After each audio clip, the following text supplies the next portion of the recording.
Move over, Jared Leto. It's time for Joaquin Phoenix to take a turn as DC's clown prince of crime. As we've known for months now, the Walk the Line actor will be playing an alternate version of the character for director Todd Phillips in an upcoming standalone origin movie simply titled Joker. The project got the green light from Warner Brothers in July 2018. In the time since, Phillips has teased audiences with behind-the-scenes looks at Phoenix and the role from the movie's New York City-based shoot, with plenty of paparazzi footage also in the wild showing the actor and crew at work. Official glimpses of Phoenix have included a costume test in red, white, and blue makeup, as well as a photo of the star in his Joker costume, relaxing between takes. Overall, the earlier sneak peeks painted a picture of a Joker far removed from the green-haired, purple-suited interpretations that we've seen before. According to some writers, they were almost too different. As a result, there's a new theory gaining traction based around one question: is Joaquin Phoenix really playing the Joker? So far, we've been told that Phoenix will be playing Arthur Fleck,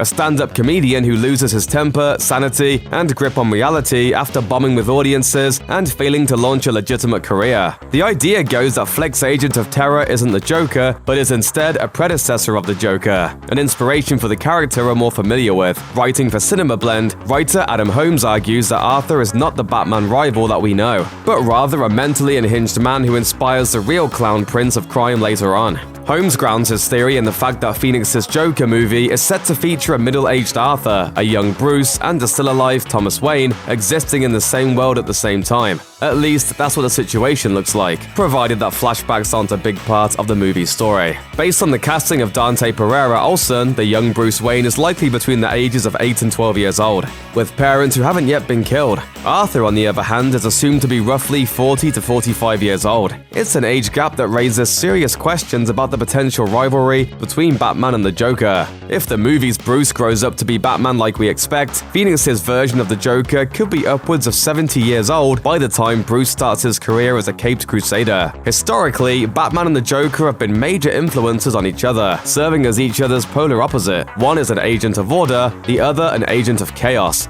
and they're usually around the same age. The Joker movie is clearly switching things up from the source material in a number of ways, with the character of Arthur Fleck being an original creation with no direct comic book analog. So it's possible that this universe will just have a Joker much older than its Batman, but it's also possible that Arthur is a sort of proto-Joker, never meant to fight Batman at all. Rumors about the plot of Joker suggest that the unhinged, clown-faced Arthur will inspire a citywide crime wave, whipping others into a felonious frenzy. His actions just might serve as inspiration for criminals of the future, trying to live up to his chaotic ideal. In the comic books, other characters have taken up the role of Batman to live up to Bruce Wayne's example, and the villains take on the names of their evil predecessors all the time. It's entirely possible that Arthur is just setting a standard for future Jokers to live up to. I'm an idea.